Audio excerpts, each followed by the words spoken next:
Hello, I'm here with the new shading technique with oval strokes. As you will see that the strokes that I am making are more like as if I'm drawing an oval shape over and over.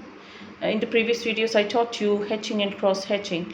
Now this is oval, so I will be explaining you how you can achieve different values by using this stroke. Now I have started from the right side. You can also start from the left. So you have to pick a side, whichever is comfortable for you to start with. Do a lighter value. You have to remember this was a circle and I am going to change it into a sphere. So I need different values to make it look like a sphere and to achieve volume. As you are familiar with the value scale, those values in the scale are adjusted on different parts of the object or the subject to make it look realistic, to make it look as if it has volume. So we create 3 dimensions visually with the help of these values. And there is also a video using the terms that are used when you are doing shading.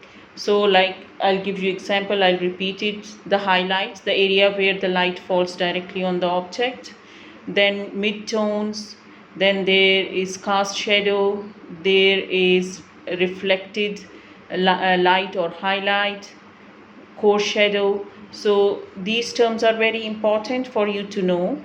So when you are working, you know what you are doing exactly. Always start with the lighter value, and lighter value means less pressure of your hand. When you need darker values, increase the pressure. Like I'm increasing pressure here to get the darker value, to get the core shadow.